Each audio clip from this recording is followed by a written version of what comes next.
नमस्कार, मेरा नाम कुसुम माहेश्वरी और आज की क्लास में हम लोग पढ़ रहे हैं स्टेकलबर्ग ड्यूओपली मॉडल। तो लर्न विद अ स्माइल। तो with the smile on your face हम शुरू करते हैं। इनका पूरा नाम है हेनरिक वॉन स्टेकलबर्ग, जो कि एक जर्मन इकोनॉमिस्ट है। Classical model like Cournot, Edgeworth, Bertrand को इन्होंने क्रिटिसाइज किया। क्योंकि वो जो है जीरो कंजेक्चुअल वेरिएशन या जिसे कहते हैं कि नो इंटरडिपेंडेंस की, वो ये मानते थे कि कोई इंटरडिपेंडेंस है नहीं, दो लोग काम कर रहे हैं तो दोनों अपना अपना काम कर रहे हैं, एक दूसरे से उनको मतलब नहीं। तो ये उस अजम्पशन के साथ वो मॉडल तैयार किए गए थे। तो यहाँ पर इन्होंने जो स्टेकलबर्ग है उन्होंने वैसे तो एक्सटेंशन ही किया है कुर्नो के मॉडल का, यानी झरने वाला वही एग्जाम्पल लिया है जिसमें जीरो कॉस्ट ऑफ प्रोडक्शन है और ड्यूओपली मॉडल है, दो ही लोग हैं मार्केट के अंदर।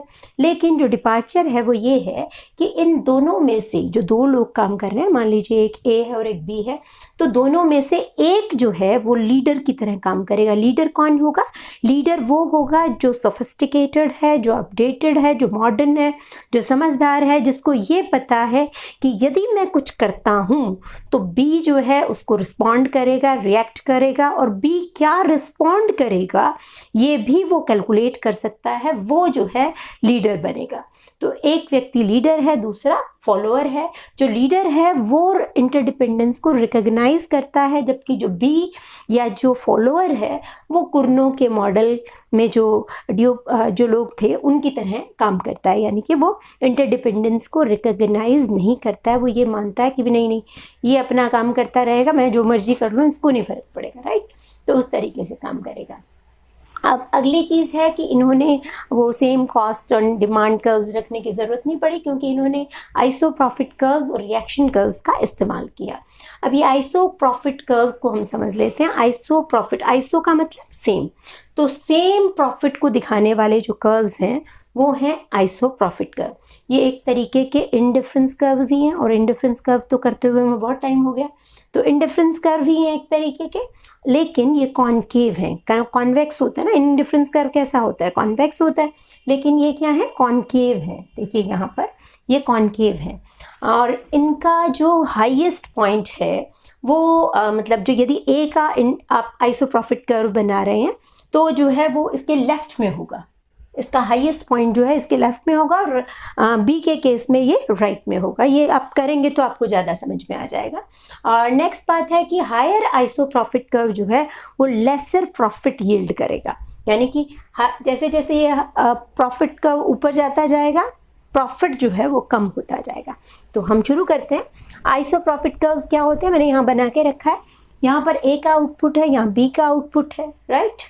आइसो प्रॉफिट कर्व इस तरह का है, कॉन्केव शेप में है, और ये क्या कहता है कि ए जो है वो उसको पता है कि यदि बी इतना बना रहा है तो ए को क्या करना चाहिए? ए को प्रोडक्शन या तो वो यहाँ तक रख सकता है अपना, या फिर यहाँ तक रख सकता है।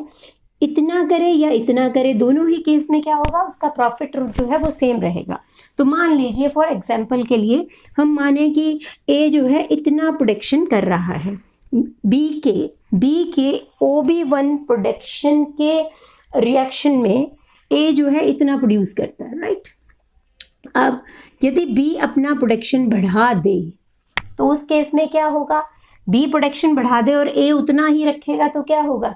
मार्केट में सप्लाई बढ़ जाएगी। सप्लाई बढ़ जाएगी तो प्राइस जो है क्या हो जाएगी? कम हो जाएगी, और प्रॉफिट भी कम हो जाएगा। इसलिए इसको अपना प्रॉफिट इंटैक्ट रखने के लिए, वैसा ही रखने के लिए क्या करना पड़ेगा? प्रोडक्शन को घटाना पड़ेगा। तो ये प्रोडक्शन चुप करके घटा देगा, ठीक है। अब यदि बी फिर से ऊपर कर दे, अपना प्रोडक्शन ज़्यादा बढ़ा ले, तो फिर ये क्या करेगा? अपना प्रोडक्शन घटा देगा, और कॉस्ट में उस हिसाब से चेंजेस आएंगे, एडजस्टमेंट हो जाएगी, और उससे क्या हो जाएगा? उससे उसका प्रॉफिट जो है वैसा का वैसा रह जाएगा। अब मान लीजिए कि बी अपना प्रोडक्शन और बढ़ा देगा तो क्या हो जाएगा? तो फिर जो है एक नया आइसो प्रॉफिट कर्व बनेगा, और वो पहले से कम प्रॉफिट यील्ड करेगा। इतना ये आइसो प्रॉफिट नहीं रहेगा, ये वाले प्रॉफिट लेवल पे नहीं रहेगा। इसके जो है मान लीजिए इसका जो है वो यूं हो जाएगा, ये ऐसा कुछ हो जाएगा, ठीक है। तो इस तरीके से ये प्रॉफिट कर्व्स बन जाएंगे और ये इनकी पूरी काफ़ी सारे प्रॉफिट कर्व्स जब मिल जाते हैं, उनका जो हाईएस्ट पॉइंट होता है जब उनको मिला देते हैं तो वो रिएक्शन कर्व बनता है। और रिएक्शन कर्व क्या होता है? ये रिएक्शन कर्व है, ये जो ए बी जो है वो रिएक्शन कर्व है।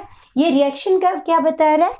ये रिएक्शन कर्व, ए का रिएक्शन कर्व ये बताएगा, पहली बात तो ये कि रिपीट कर दूं कि ए का रिएक्शन कर्व क्या है? आइसोप्रॉफिट कर्व्स के ऊपर वाले जो हाईएस्ट पॉइंट है उनको जब हम ज्वाइन कर देते हैं तो ए का रिएक्शन कर्व बन जाएगा। ठीक है। अब ए का रिएक्शन कर्व ये बताता है कि बी का जो लेवल ऑफ आउटपुट है उसके एवज में, उसके रिएक्शन में ए कितना तैयार करेगा, ए का प्रॉफिट मैक्सिमाइजिंग आउटपुट कितना रहेगा, ये बताता है ए का रिएक्शन कर्व। और इन द सेम मैनर हम बी का रिएक्शन कर्व भी तैयार कर सकते हैं, और बी का रिएक्शन कर्व कैसा होगा? वो भी ऐसा ही होगा।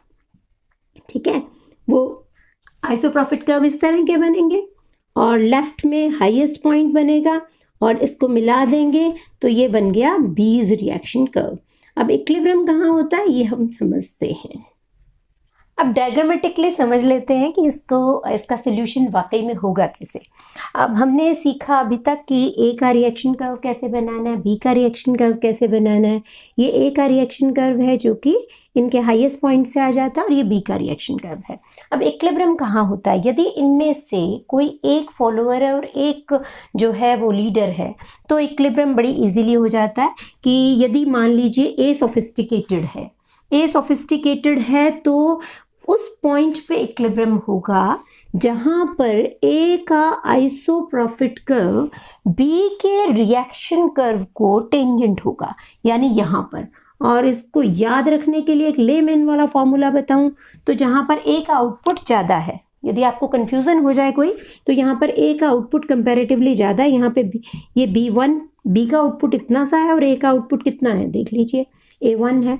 तो ये हो गया, यदि ए लीडर रहेगा तो इक्विलिब्रियम इस पॉइंट पर होगा।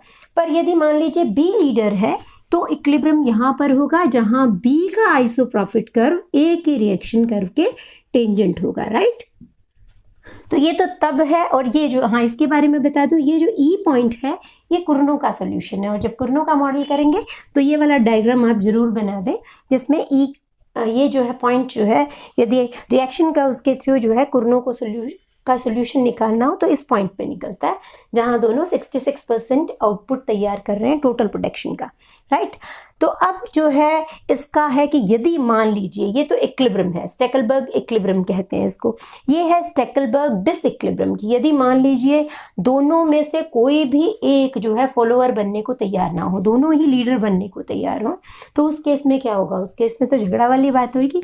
तो जो है वो कहते हैं कि इन आइसोप्रॉफिट कर्व्स के जो है टेंजेंसी से एक कॉन्ट्रैक्ट कर्व बनेगा, और इस कॉन्ट्रैक्ट कर्व पे कहीं पे भी ऊपर नीचे जो है इनका इक्विलिब्रियम हिलता रहेगा, कभी इधर कभी उधर। तो इसको बेसिकली हम स्टेकलबर्ग डिसइक्विलिब्रियम कहते हैं। अब इसी क्वेश्चन का या इसी ही मॉडल का जो मैथमेटिकल पार्ट है वो हम जो है नेक्स्ट वीडियो में करते हैं। होप आपको ये समझ में आ गया। नहीं समझ में आया तो ज़रूर जिक्र कीजिएगा। Thank you so much for watching.